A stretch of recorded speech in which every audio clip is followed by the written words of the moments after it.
قرآن مجید سورہ مومنون میں اللہ کریم نے فرمایا ہے، کیا تم یہ گمان کرتے ہو کہ اللہ نے تمہیں بیکار پیدا کیا ہے؟ تم یہ گمان کرتے ہو کہ تمہیں لوٹ کر اس کی طرف جانا نہیں؟ افحسبتم انما خلقناکم عبثا، کیا تمہارا یہ خیال ہے کہ مالک نے تمہیں بیکار پیدا کر دیا؟ تم 9 ماہ اپنی ماں کے بدن میں رہے، بہت سی تکلیفیں سہ کر اس نے تمہیں جنم دیا۔ دنیا میں آنے کے بعد کئی بیماریاں، کئی تکلیفیں، کئی آزمائشیں، کئی دکھ، کئی سکھ، کہیں دھوپ کہیں چھاؤں، تو کیا یہ سارا سلسلہ بیکار تھا؟ کیا یہ عبث ہے؟ اللہ فرماتے ہیں، کیا تم نے یہ گمان کر لیا ہے کہ تمہیں رب نے بیکار پیدا کیا ہے؟ تم کیا سمجھتے ہو تمہیں لوٹ کر اس کی طرف جانا نہیں؟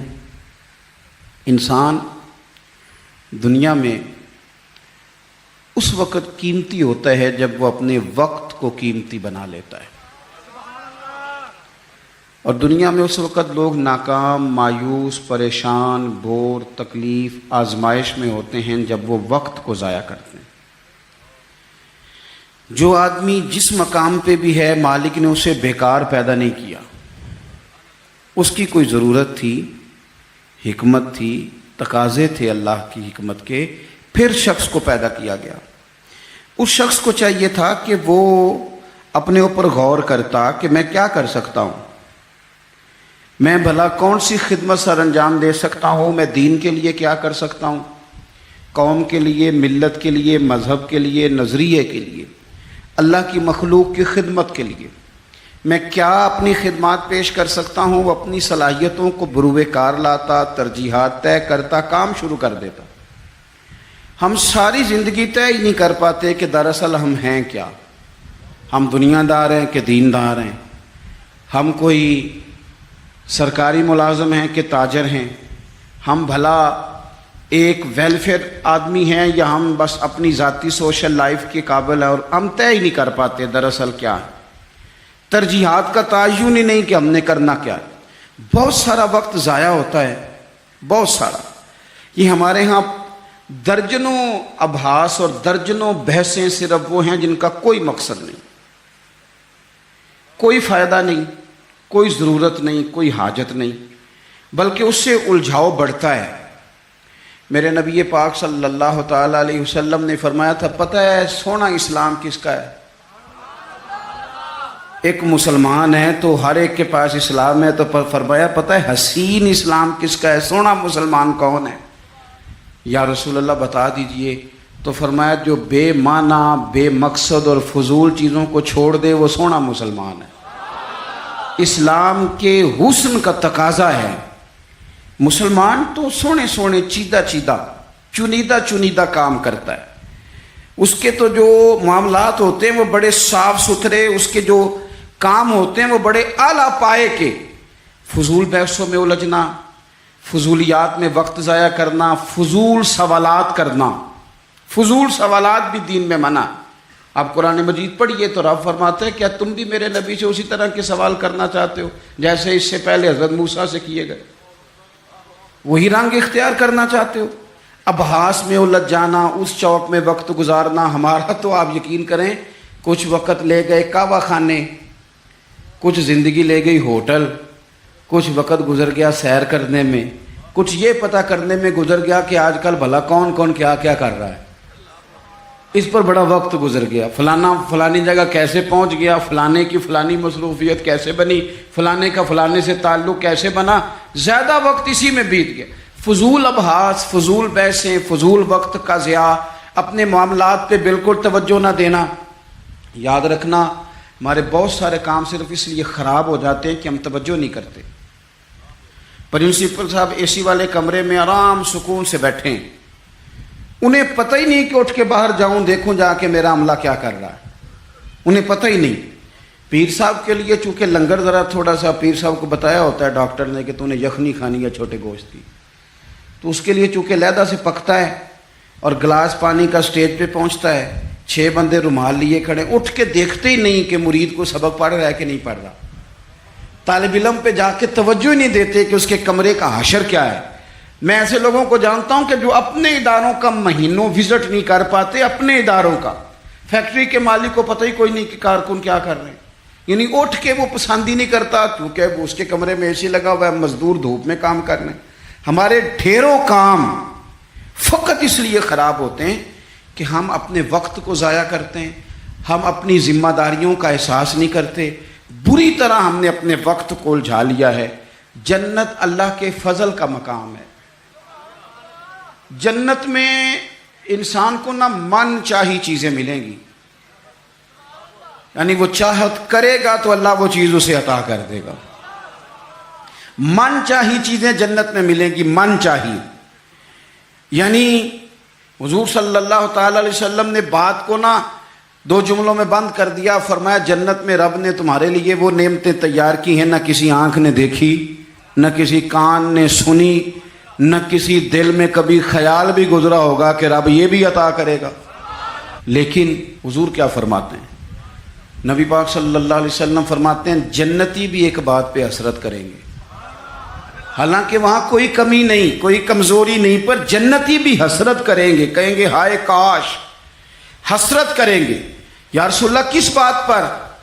تو حضور فرمانے لگے وہ وقت جو دنیا میں ان سے ضائع ہو گیا، خدا کا ذکر نہیں کر سکے، درود نہیں پڑھ سکے، جو وقت ضائع ہو گیا اس وقت پر جنتی بھی جنت میں جا کے حسرت کریں گے کہ یار یہ کیوں ضائع کیا۔ دیکھیں دنیا میں نا سب سے بندہ سمجھدار وہ ہے جسے اپنا وقت مینج کرنا آ گیا۔ ہم کیا کرتے ہیں، ایک چیز کو گلے لگا کے باقی کاموں سے بھی رہ جاتے ہیں۔ آج کل مجھے کاروباری ٹینشن ہے لہذا نمازیں بھی گئیں، آج کل مجھے کاروباری ٹینشن ہے لہذا ابا جی کی خدمت بھی گئی، آج کل مجھے کاروباری ٹینشن ہے لہذا حقوق العباد بھی گئے، چونکہ کاروباری ٹینشن ہے تو لہذا کسی سے ہنس کے مسکرا کے بات کرنے والی جو نیکی تھی وہ بھی گئی۔ ایک ٹینشن آئی ہے نا تو آپ نے سارا کچھ اسی کھاتے لگا دیا ہے، وہ تو آتی رہے گی۔ نبی پاک صلی اللہ علیہ وسلم نے 23 سالوں میں انقلاب برپا کیا۔ آپ دیکھ لیں کون سا ایسا موقع ہے جہاں سکون سے کسی نے بیٹھنے دیا؟ کبھی کافر بدر میں آ گئے، کبھی احد میں آ گئے، کہیں خندق میں آ گئے، کہیں خیبر میں آ گئے۔ وہ معاملہ اپنی جگہ پہ تھا تو یہاں مدینے میں یہودیوں کی سازشیں شروع ہو گئیں۔ وہ اپنے مقام پر ایک معاملہ تھا تو منافقین اندر تھے، وہ الگ سے عبداللہ بن ابی سلول کا گروپ الگ سے سازشیں کرتا تھا۔ پر ان ساری پریشانیوں کے باوجود اور جو نجی اور ذاتی دکھ تھے وہ بھی اپنی جگہ پہ قائم۔ کبھی حضرت ختیجہ وصال کر گئیں، کبھی حضور کی بڑی شہزادی کا وصال ہو گیا، حضور بدر کی فتح کر کے آ رہے تھے تو حضرت عثمان غنی نبی پاک کی شہزادی کو دفن کر کے آ رہے تھے، تدفین ہو رہی تھی۔ یہ سارے نظام دکھ بھی ساتھ رہے، پر ان سارے کاموں کے باوجود رسول پاک تہجد بھی وقت پہ پڑھتے رہے، صحابہ کو قرآن بھی وقت پہ سکھاتے رہے، رسول پاک صلی اللہ تعالی علیہ وآلہ وسلم لوگوں سے مسکرا کے بھی وقت پہ ملتے رہے، حسنین کو کندھوں پہ بٹھا کے وہ والا معاملہ بھی وقت پہ کرتے رہے۔ سارے کام ساتھ ساتھ ہوتے ہیں۔ ہم نے ایک دو چیز کو وہ جی یہ نہیں صحیح ہو رہا لہذا سارا کچھ ہی خراب ہے۔ ہمارا وقت ضائع ہو رہا بھائی، اور تیزی سے ضائع ہو رہا ہے۔ ہم بڑے قیمتی ہیں، اپنے آپ کو قیمتی سمجھیں۔ آپ دیکھیں نا ہمارے صوفیاء کہتے ہیں کہ وہ بار کچھ پہچاننا، اللہ کی معرفت حاصل کرنا، آگے بڑھنا یہ تو دور کی باتیں، سب سے پہلا کام یہ ہے کہ من عرف نفسہ، اپنے آپ کو تو پہچاننا۔ یہ جو ہمارا طبقہ نوجوانوں کا ہے اور ہمارے وہ لوگ جو ابھی اپنی عادات کو پکا رہے ہیں، وہ اپنے معاملات کو تھوڑا سا مینج کر کے چلیں۔ اگر آپ سارا دن فارغ رہیں گے تو کچھ نفس کی لذات بڑھ جائیں گی، چیزوں کو مینج نہیں کریں گے تو جو لوگ گھر میں سارا دن لیٹے رہتے ہیں ان کی فرمائشیں بھی بڑھ جاتی ہیں۔ کبھی ان کا صبح کے ناشتے میں پائے کھانے کو دل کر آتا ہے، دوپہر میں کچھ فارغ ہیں تو وہ کہتے ہیں پکوڑے نکل آئیں تو تب بھی ذرا اچھا ہی رہے گا، پھر وہ تھوڑی دیر کے بعد یہ بھی فرمائش کرتے ہیں کہ شام کا وقت ہے تو چلو میٹھے میں بھی کوئی دو ایک ڈشیں بن جائیں تو اچھا ہوتا تھا۔ تو یہ مصروفیت پھر انہیں نا اگلے کچھ مہینوں میں ڈاکٹر کے پاس لے جاتی ہے، یہ والی مصروفیات، چونکہ آپ نے چیزوں کو مینج نہیں کیا، وقت کا تعین نہیں کیا. جو لوگ پابندی سے فجر کی نماز پڑھنے کے عادی ہوں، پابندی سے، وہ ذہن بنا لیں کہ آپ 2-3 دن اگر آپ نے پابندی سے الارم لگایا نا کہ مجھے 3:45 اٹھنا ہے، تو میرا خیال ہے کہ 3 یا 4 دن الارم بجے گا، 5ویں دن آپ خود بخود جاگ جائیں گے. اور فجر کے بعد جب آپ واک کر کے لوٹیں اور پھر آپ کا خیال ہو کہ میں نے کچھ تلاوت بھی کرنی ہے، آپ کا تعین ہو وقت کا. اور یہ رواج آپ کی وجہ سے بچوں میں منتقل ہوگا، آپ کی وجہ سے. ہمارے استاد فرمایا کرتے تھے میرا بس چلے تو میں طالب علموں کو ہفتے میں ایک چھٹی نہ دوں. ہم لوگ ذرا تھوڑے سے پریشان ہوتے ہیں کہ بھئی استاد جی مطلب کہتے ہیں کہ ہفتے بعد بھی چھٹی نہ ہو، حالانکہ چھٹی تو ہونی چاہیے. وہ کیا فرماتے تھے؟ وہ کہتے تھے جس دن چھٹی ہوتی ہے شیڈول خراب ہو جاتا ہے، بچوں کا اگلے دن بھی مدرسے آنے کو دل نہیں کرتا. اور یہ بات ہم نے بعد میں دیکھی، اس کا تجربہ کیا کہ روٹین میں جو نظام چل رہا ہوتا ہے اس میں جب ایک دن کی بھی آپ بریک لگاتے ہیں تو اس سے اگلے دن کا ماحول خراب ہوتا ہے. دیکھیں کچھ لوگوں کے پاس دولت ہوتی ہے، کچھ کے پاس نہیں ہوتی. کچھ کے پاس اللہ تبارک و تعالیٰ کی دی ہوئی وسعت ہوتی ہے، کچھ کے پاس نہیں ہوتی. وقت ایک ایسی نعمت ہے جو اللہ نے سب کو عطا کی ہے. اگر اس کو ہمیں مینج کرنا آ جائے، طے کرنا آ جائے، تو ہم نے ایسے لوگوں کو دیکھا جنہوں نے بڑے بڑے کارنامے سر انجام دیے. حضرت عمر بن عبدالعزیز رحمۃ اللہ علیہ کی عمر 39 سال ہوئی ہے، پوری 40 سال نہیں. ہمارے ہاں 39 سال کا ابھی نوجوان ہوتا ہے. ہاں وہ بابا کہیں تو ناراض ہو جاتا ہے. 39 سال عمر، 39 سال عمر مبارک تھی جس میں انہوں نے روز 5 سپارے قرآن پاک بھی پڑھ لیا، کئی لاکھ بار درود شریف بھی پڑھ لیا. انہوں نے اپنے پورے عہد حکومت میں بڑے بڑے سرائے قائم کیے، بڑی بڑی مساجد بنائیں. جو پچھلے بادشاہ ان سے پہلے گزرنے والے عدل نہیں کرتے تھے وہ ساری خرابیاں دور کر کے انہوں نے عدل بھی کر دیا. ان 39 سالوں میں یہ وہ حسین شخص ہے کہ جس نے اتنا کام کیا کہ اسے رسول پاک کی بارگاہ سے سلام بھی آیا. اتنے بڑے کام کر کے وہ 39 سالوں میں اللہ کے حضور بھی حاضر ہو گئے. اور صدیاں بیت گئیں. خطیب ممبروں پہ بیٹھ کے ان کی تعریفیں کرتے ہیں، ان کی مثالیں دی جاتی ہیں، ان کے تذکرے کیے جاتے ہیں، ان کے احوال بیان کیے جاتے ہیں. وجہ کیا تھی؟ وقت نہیں ضائع کیا، ٹائم نہیں ضائع کیا. آپ یقین کریں اتنا وقت ہے ہمارے پاس، اتنا وقت ہے، فلانی چیز کا بھی ہمیں پتہ ہے، فلانی چیز کا. حضرت بابا فرید الدین گنج شکر رحمۃ اللہ تعالی علیہ، آپ دلی میں رہتے تھے اپنے مرشد شیخ قطب الدین بختیار کاکی کی بارگاہ میں. تو ایک بندہ دور سے کہیں آیا تو اس نے بابا صاحب سے کہا فلانے محلے جانا ہے. فرمانے لگے مجھے نہیں پتا اس کا. وہ کہنے لگا آپ دلی میں نئے آئے ہیں؟ فرمایا نہیں، سالوں بیت گئے. تو کہا پھر آپ کو اس محلے کا نہیں پتا؟ کہنے لگے 2 گلیوں کا پتہ ہے، ایک قطب کے گھر جاتی ہے، دوسری واپس آتی ہے، تیسری کا نہیں پتا. وہ تو فارغ لوگ ہیں جو گھومیں گے، ادھر جائیں گے ادھر جائیں گے. ہماری تو جو ڈیوٹی ہے ہم ڈیوٹی کر رہے ہیں. اپنی زندگی میں اوقات کا اتنا ضیاع ہے، اتنا ضیاع، حد ہو گئی. ہمارے بزرگوں نے جو اب وہ کتابیں لکھ گئے جو ہم سے پڑھی نہیں جاتی، اتنی بڑی ہیں، لوگ پڑھ نہیں پاتے ساری زندگی میں. اعلیٰ حضرت فاضل بریلوی نے 1000 کتاب لکھی ہے، اور ایسے نہیں لکھ دی کہ 4 کتابیں رکھی تو 5ویں اس میں سے نکل آئی، ایسے نہیں، بلکہ انہوں نے ایک کتاب لکھی ہے جس کو کھولا جائے تو کئی جلدوں میں کتابیں بنتی ہیں. کیسے لکھا؟ وقت مینج تھا.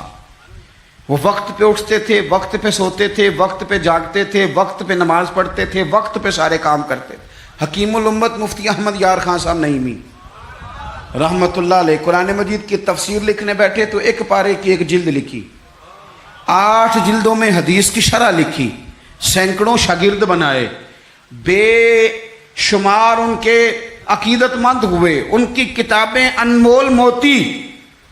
کسی نے کہا حضور سارا کچھ کیسے ہوا؟ کہنے لگے وقت نہیں ضائع کیا زندگی میں، وقت نہیں ضائع کیا. مفتی صاحب نا جب جمعے کا خطبہ دینے کے لیے ممبر پہ بیٹھتے تھے اور پہلی بات کرتے تھے نا الحمدللہ، تو لوگ گھڑی ٹھیک کرتے تھے، کہتے تھے لو بھی 1 بج گیا، مفتی صاحب بیٹھ گئے. یہ 1 منٹ آگے پیچھے نہیں ہوتے، بلکہ ایک سادی مثال، مفتی صاحب عصر کی نماز سے 15 منٹ پہلے گھر سے نکلتے تھے. تو آپ گزرتے تھے نا جہاں سے، تو ایک حویلی تھی، ایک ذمہ دار تھا، وہ اس نے بھینسیں رکھی ہوئی تھی، تو عصر سے پہلے تھوڑا سا بھینسوں والے لوگ دودھ دھونا شروع کرتے ہیں. تو مفتی صاحب جب سامنے سے گزرتے تو وہ ذمہ دار کہتا اپنے بیٹے سے، کہتے پتر کٹا چھٹ دے، مفتی صاحب لنگ گئے نہیں. وہ کہتے ابا جی اجے تو دن کھلوتا ہے. کہتے دن نو چھڈ، استاد لنگ گئے نہیں. وہ وقت پہ جاتے ہیں، لہذا وقت ہو گیا، تو اس طرح کر، تو شروع کر دودھ دھونا. تو کہتے ہیں گھڑیاں کم ہوتی تھی، ہر بندے کے پاس ہوتی نہیں تھی، تو اگر گھڑی منگا کے بھی کبھی دیکھتے تھے تو واقعی 4:45 ہوتے تھے. اپنے معاملات کو لوگوں نے جب طے کر لیا، جب ان کا ارادہ بن گیا، جب وہ کام کرنے والے لوگ تھے. اب یقین کریں کئی لوگوں کو اپنے بارے میں اتنی معلومات نہیں ہوتی جتنا ان کے پڑوسیوں کو ان کے بارے میں پتہ ہوتا ہے. اتنی معلومات نہیں ہوتی جیسے ویسے لوگوں کو خبر ہوتی ہے کہ فلانا. اور کسی دانشور نے بڑی عمدہ بات کی تھی، اس نے کہا تھا ہمیں پڑوسی کے بچوں کی غلط حرکتوں کا پتہ ہوتا ہے پر اس کی غربتوں کا پتہ نہیں ہوتا. یہ ذرا وقت پہ خیال کرتے ہیں کہ فلانا بچہ شرارت کتنی کرتا ہے، یہ نہیں سوچتے کہ اس کی فیس بھی ادا ہوئی ہے کہ نہیں، انہوں نے روٹی بھی کھائی ہے کہ نہیں، ان کے پاس سکول جانے کا یونیفارم بھی ہے کہ نہیں. اپنے وقت کو ہمیشہ اچھے انداز میں. حضرت معاویہ بن خدید رضی اللہ تعالیٰ عنہ ایک صحابی ہیں، وہ کہتے ہیں اسکندریہ کی فتح کے لیے ہم لوگ گئے، فتح ہو گئی، واپس آئے تو دوپہر کا وقت تھا. سخت گرمیوں میں اکثر لوگ دوپہر کو بھی آرام کرتے ہیں، جب دھوپ کڑاکے کی ہو تو لوگ باہر نہیں نکلتے. فرماتے ہیں سب لوگ مدینہ شریف میں آرام کر رہے تھے اور گلیوں میں کوئی شخص بھی دکھائی نہیں دے رہا تھا. میں سمجھ گیا سب لوگ محو آرام ہیں. حضرت عمر فاروق رضی اللہ تعالیٰ عنہ کو میں نے اطلاع دینی تھی کہ فتح ہو گئی. آپ فرماتے ہیں میں بھی جا کے کسی کونے میں بیٹھ گیا. عصر یا مغرب کا وقت ہوا تو حضرت عمر سے ملاقات ہوئی، تو میں نے سلام کے بعد عرض کی حضور مبارک ہو، اللہ نے کامیابی دے دی، اسکندریہ کی فتح ہو گئی.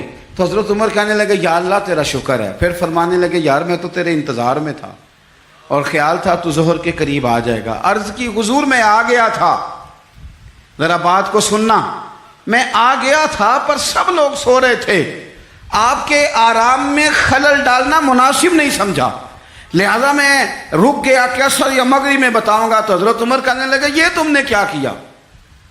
سویا کرتا تھا میں، پر خلیفہ بننے سے پہلے سویا کرتا تھا. اب اتنا وقت کہاں ہے، اب تو ذمہ داری ہے، ذمہ داری. سب سیاں رل پانی نو چلیاں، کوئی مڑ سی پار کے، تو جنہاں نے پار کے سر تے چایا وہ قدم رکھن ڈر ڈر کے.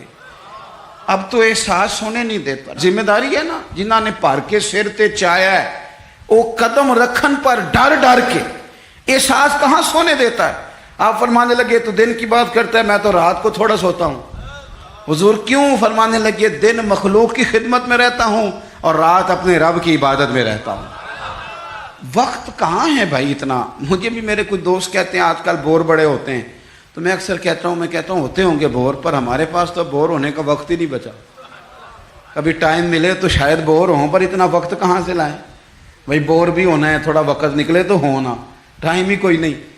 چاروں ناچار بھی لگے رہتے ہیں، اپنی ڈیوٹی کرتے رہتے ہیں. بور تب ہوں گے جب فارغ بیٹھیں. زندگی کو فارغ نہ بتائیں اپنے وقت. وہ جی میں ذرا فارغ تھا تو یہاں آ کے بیٹھ گیا، میں ذرا فارغ تھا تو موبائل پہ لگ گیا، میں ذرا فارغ تھا تو فلانی بحث میں لگ گیا، میں ذرا فارغ تھا تو میں چائے پینے چلا گیا، میں ذرا فارغ ہوں تو آؤ 2 گھنٹے طے کر کے نا 2 گھنٹے جانے 2 گھنٹے آنے. کرنا کیا ہے؟ روٹی کھانے جانا ہے. واہ بھائی واہ، اتنی فرصت کہاں سے آئی. حضرت عبداللہ ابن عمر حدیث کے راوی ہیں. میرے نبی پاک علیہ الصلاۃ والسلام ارشاد فرماتے ہیں جب سورج طلوع ہوتا ہے، ہر روز جب سورج طلوع ہوتا ہے تو دن اعلان کرتا ہے. اس دن منادی ہوتی ہے، وہ دن اعلان کرتا ہے اور کہتا ہے لوگو آج اگر کوئی کام کرنا ہے تو کر لو، میں آج آیا ہوں، آج کے بعد دوبارہ نہیں آؤں گا. آج یہ جو دن ہے نا، یہ آج کے بعد دوبارہ یہ نہیں آئے گا میرے عزیز. آج جس کی تلاوت رہ گئی وہ رہ گئی، آج جس کی عبادت رہ گئی سو رہ گئی، آج جس نے استغفار کی تسبیح نہیں پڑھی تو اس کی رہ گئی، آج جس نے ابا کی قدم نہیں دبائے تو اس کی خدمت رہ گئی، آج جو رب کی بارگاہ میں جھکا نہیں تو یہ رہ گیا، یہ رہ گیا، اس کا کام آج رہ گیا. حضرت حسن بصری رحمۃ اللہ علیہ سے کسی نے کہا حضور یہ کام چھوڑ دیں کل کر لیں گے. تو آپ فرمانے لگے یہ کام کل پہ ڈال دوں گا تو کل والے کام کب کروں گا؟ جو کل میری ڈیوٹیاں ہیں وہ بھی تو میں نے کرنی ہے نا. تو آج کا کام کل پہ ڈالتا جاؤں گا تو کل والے کام کب کروں گا؟ ہم نے وقت ضائع کیا ہے. ہمارے ہاتھ سے لمحات ریت کی طرح نکل گئے. بہت ساری ہماری ناکامیوں کی وجہ یہ بنی کہ ہم نے ٹائم ضائع کیا. ہم بہت سارا پڑھ سکتے تھے، بہت سارا لکھ سکتے تھے، بہت ساری خدمتیں کر سکتے تھے، خاندان کو بڑا کچھ دے سکتے تھے. اور یار ہمارے تو دیہات میں وہ بوڑھی مائیں ہوتی تھیں جو اگرچہ قرآن مجید مجہول پڑھتی تھیں پر کوئی مقصد تو بنا لیتی تھی نا. کہتی تھی اب بیوہ ہو گئی ہوں ساری زندگی قرآن پڑھاؤں گی. کوئی لالچ نہیں ہوتا تھا، کچھ نہیں ہوتا تھا، کوئی مقصد تو تھا نا، کوئی ارادہ تو تھا نا. کچھ انہوں نے پروگرام تو بنا لیا تھا. اپنی زندگی بے ترتیب گزاریں گے تو خیالات بکھریں گے. آج نہ ہر تیسرا بندہ کہتا ہے کہ جناب وسوسے بڑے آتے ہیں. ہر چوتھا بندہ کہتا ہے دل میں بڑے بڑے خیالات آتے ہیں. میں اس نتیجے پہ پہنچا ہوں میڈیا دیکھ دیکھ کے، رنگ رنگ کی کہانیاں سن کے، رنگ رنگ کی سٹوریاں سن کے، کوئی کیا کہہ رہا ہے کوئی کیا کہہ رہا ہے، گمسان کا رن پڑا ہوا ہے. اللہ جانے کون سچا کون جھوٹا کیا بن رہا. یہ چیزیں ذہن میں اتنی پختہ ہو جاتی ہیں کہ وسوسے ہی وسوسے، خیالات ہی خیالات، تصورات ہی تصورات. وہ لوگ جو اپنے مصلح کے ساتھ جڑے ہوئے تھے، جو اپنی تلاوت وقت پہ کرتے تھے، جو وظائف وقت پہ پڑھتے تھے، جو درود تاج اتنا سونا پڑھتے تھے، اتنا سونا پڑھتے تھے کہ پاکستان میں بیٹھ کے پڑھ رہے ہوتے تھے تو لگتا تھا گنبد خضرا سامنے موجود ہے. اتنے ذوق سے حضور کی بارگاہ میں اپنے آپ کو پیش کرتے تھے تو وہ لوگ سکون میں رہتے تھے. انہیں خوابیں اچھی آتی تھیں، ان کی فکریں مضبوط رہتی تھی، ان کے ذہنوں میں کوئی تناؤ نہیں تھا. اب تو بہت سارے لوگ ایسے ہیں کہ اللہ تعالیٰ معاف کرے آنے والے وقت میں سب سے زیادہ دوائی گردن کی درد کی کھایا کریں گے، کیونکہ 3 گھنٹے تو موبائل پہ جھکے رہتے ہیں. تو کیسے نظام آگے بڑھے گا؟ عزیز بھائی، وقت کی میان سے جو ایک دفعہ تیر نکل گیا دوبارہ پلٹ کے اس میں داخل نہیں ہوگا. اپنے وقت کو بچا لیں، اپنے لمحات کو ضائع ہونے سے بچا لیں. یہ بڑے قیمتی ہیرے ہیں. یہ آپ کو اللہ نے وسعت دی ہے، آسانی دی ہے، فراغت دی ہے. تو نبی پاک صلی اللہ علیہ وسلم نے فرمایا یہ رب کی نعمت ہے. ہم نہ اپنے بزرگوں کو کبھی دیکھتے ہیں نا جی. حضرت شیخ ابراہیم کہتے ہیں قاضی ابو یوسف رحمۃ اللہ علیہ شدید بیمار تھے، امام مالک رحمۃ اللہ علیہ کے شاگرد ہیں. تو یہ آئمہ کا تھوڑا بہت اختلاف بھی ہوتا ہے بعض اوقات فقہی مسائل میں. آپ کو پتہ ہے امام اعظم ابو حنیفہ کے شاگرد ہیں اگرچہ قاضی ابو یوسف، لیکن ادب کے ساتھ بعض مسائل کے اندر انہوں نے اپنی رائے مختلف بھی پیش کی. تو کہتے ہیں وہ شدید بیمار تھے، اتنے بیمار تھے کہ غشی کا عالم طاری تھا. تو میں ان کی تیمارداری کرنے چلا گیا. ہم جب بیمار پڑے ہوتے ہیں کچھ ہے یاد رہتی ہے کیونکہ مشن ہی کوئی نہیں. بیمار ہے بچے بھی سائڈ پہ لے جاؤ جی میری طبیعت نہیں ٹھیک، کچھ نہیں کرنا، کیونکہ پہلے بھی کچھ نہیں کرتے تھے تو اب تو ویسے بیمار ہیں. اب ہم نے کیا کرنا، کچھ کرتے ہی نہیں. قاضی ابو یوسف رحمۃ اللہ علیہ شدید بیمار تھے. شیخ ابراہیم فرماتے میں تیمارداری کرنے کے لیے حاضر ہوا. ان کو غشی طاری تھی، اچانک ان کی آنکھ کھلی، شدید بیمار ہیں، اٹھ کے بیٹھا نہیں جا رہا، لیکن مقصد ہے نا زندگی میں کوئی. تو فرمانے لگے اچھا ہوا یار ایک عالم میرے پاس آ گیا ہے، ایک مسئلے پہ تحقیق کر رہا ہوں، سمجھ نہیں آ رہی، ذرا مجھے بتاؤ تو صحیح. اس حال میں بھی آپ مسئلوں پہ تحقیق کر رہے ہیں، اس حال میں بھی کتاب و سنت کی بات، اس حال میں بھی اصول فقہ کی باتیں. کہا حضور فرمائیے. تو آپ فرمانے لگے یہ بتاؤ کہ یہ جو حج کے موقع پر رمی کی جاتی ہے جمرات کی، کنکر مارے جاتے ہیں، تو یہ پیدل مارنا افضل ہے یا سواری پہ؟ تو کہتے ہیں مجھ سے انہوں نے پوچھا تو میں نے کہا حضور میرے خیال میں پیدل ٹھیک ہے. فرمانے لگے نہیں یہ ٹھیک نہیں. تو میں نے کہا پھر سواری پہ ٹھیک ہے. کہنے لگے نہیں آپ نے پھر جلدی کر دی ہے. یعنی وہاں بھی وقت کا ضیاع نہیں، وہاں بھی ضیاع نہیں. یہ سید ابو البرکات شاہ صاحب رحمۃ اللہ علیہ حزب اللہ ناو شریف والے مفتی اعظم پاکستان، سراج اہل تقویٰ کہا جاتا تھا. اللہ تعالیٰ آپ کو کبھی موقع دے تو سید صاحب کے مزار پہ حاضری دیا کریں. یہ بڑے کام کا، ایک بھائی وہاں لیٹے ہیں حزب اللہ ناف میں اور ایک بھائی داتا صاحب کے ساتھ لیٹے ہوئے ہیں. سید ابو الاسناد شاہ. یہ داتا صاحب سے تھوڑا سا آگے بڑھیں تو حزب الاناف ہے, اس میں مزار ہے سید ابو البرکات شاہ صاحب کا. یہ اعلیٰ حضرت فاضل بریلوی کے خلیفہ ہیں اور پاکستان کے سب سے بڑے مفتی تھے, اور ساری زندگی پڑھا اور پڑھایا, اور ساری زندگی حضور کی شانیں بیان کی. سید صاحب کا جب آخری وقت آیا نا, بیمار تھے, اس وقت بھی ان کو سید صاحب کہا جاتا تھا. اہل سنت میں جب آپ کسی کو سید صاحب کے لقب سے پکاریں گے تو مراد سید ابو البرکات شاہ صاحب ہوں گے. تو سید صاحب کو نا آخری وقت میں بھی اتنا پیار تھا پڑھنے پڑھانے سے کہ کسی سے کہتے تھے کہ شیخ محقق شاہ عبد الحق صاحب محدث دہلوی کی جو مدارج النبوت ہے نا کتاب, اس میں انہوں نے حضور کی شانیں بڑی بیان کی ہیں. تو تھوڑی ظاہری بصارت کمزور ہو گئی یا جسم کمزور ہو گیا تو فرماتے تھے میں پڑھ نہیں پاتا, مجھے سناؤ. یعنی وہ وقت بھی حضور کی شانیں سننے سنانے پڑھنے پڑھانے میں گزر جائے, وہ وقت بھی. اور یہ داتا صاحب کے ساتھ مزار ہے, داتا صاحب کی اس سائڈ پہ سید ابو الاسناد شاہ صاحب, یہ ان کے بھائی ہیں. تحریک ختم نبوت میں جیل ہو گئی تھی, جیل ہو گئی جیل, تو جیل میں بھی فارغ نہیں بیٹھے, قرآن پاک کی تفسیر لکھ ڈالی, قرآن پاک کی تفسیر لکھ ڈالی. او بھائی فارغ تو وہ لوگ رہتے ہیں جنہوں نے کرنا ہی کچھ نہیں. جنہوں نے کچھ کرنا ہے ان کے لیے کام بڑے, کرنا ہی نہیں, جب کچھ ارادہ ہی کوئی نہیں, ادھر بیٹھے تھک گئے, ادھر بیٹھے تھک گئے, وہاں کھڑے ہو گئے, وہاں کھڑے ہو گئے. تو یہ لوگ محنت کرتے تھے, ڈیوٹی کرتے تھے, اس لیے یہ کمزور نہیں پڑتے تھے. تو قاضی ابو یوسف صاحب رحمۃ اللہ علیہ شیخ ابراہیم سے فرمانے لگے بتاؤ بھائی پیدل رمی کرنا افضل ہے یا سواری پہ؟ تو انہوں نے پہلے کہہ دیا پیدل, تو آپ نے فرمایا نہیں یہ ٹھیک نہیں. جلدی سے کہنے لگے چلو یہ نہیں تو پھر سواری پہ. فرمانے لگے آپ جلدی کر گئے. تو کہ حضور آپ فرمائیں. تو رائے دیتی ہیں, یہ رائے اپنی فقہ کے لوگ نا رائے دیتے ہیں. فرمانے لگے میری رائے تو یہ ہے کہ جس رمی کے بعد اور رمی ہے, یعنی 3 دن رمی ہوتی ہے نا, کہنے لگے جس رمی کے بعد اور رمی ہے, یعنی 10 کی رمی کرتے ہیں آپ, کنکر مارتے ہیں تو پھر 11 کو بھی مارنے ہوتے ہیں, پھر 12 کو بھی مارنے ہوتے ہیں.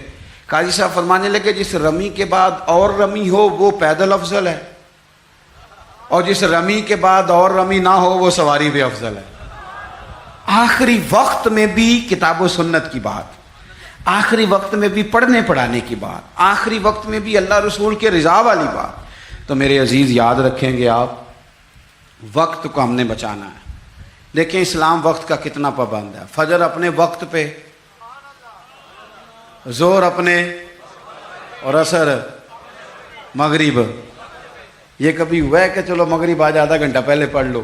کتاب موقوتا, پورے وقت پہ. عشاء اپنے وقت پہ, حج اپنے, وہ بھائی 9 ذی الحج کو ہی ہوگا, نہ 8 کو ہوگا نہ 10 کو ہوگا, اس نے اپنے وقت پہ ہونا ہے. رمضان کے روزے اپنے, سحری وقت پہ, افطاری وقت پہ. مسلمان جب تیری ہر شے وقت پہ ہے تو تو وقت کا خیال رکھتا کیوں نہیں؟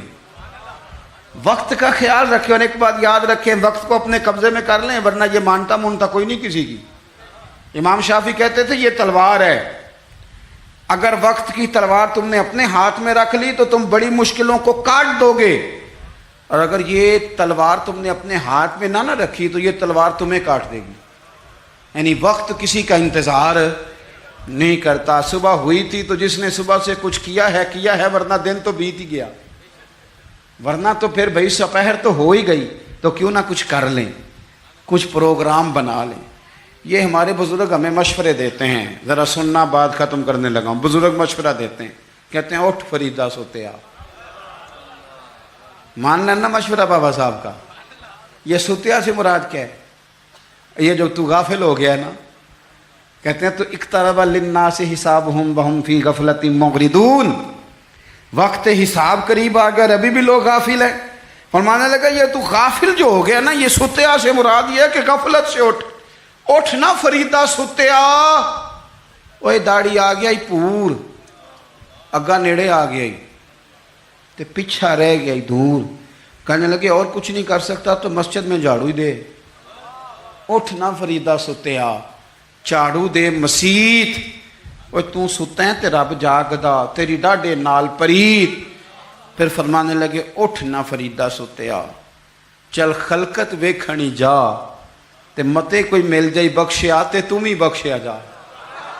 اس سے مراد کیا ہے؟ کہنے لگے اٹھ نہ چل، اور کچھ نہیں تو کسی نیک کی صحبت میں بیٹھ چل کے، اٹھ نہ فریدہ ستیا تے خلقت ویکھن جا، متے کوئی مل جائی بخشیا، تم ہی بخشیا جا اپنے وقت کو۔ جوانوں، اگر تم وقت کے مطابق کام کرنے لگ گئے تو بڑا کچھ تمہارے ہاتھوں میں ہے، اور اگر وقت تمہارے ہاتھ سے نکل گیا تو کچھ بھی ہاتھ نہیں رہے گا۔ اقبال نے اپنے بیٹے کے نام نظم لکھی تھی، کہا تھا دیار عشق میں اپنا مقام پیدا کر، نیا زمانہ اور نئے صبح و شام پیدا کر، اور میرا طریق امیری نہیں فقیری ہے، تو خود ہی نہ بیچ، غریبی میں نام پیدا کر، غریبی میں نام پیدا کر، غریبی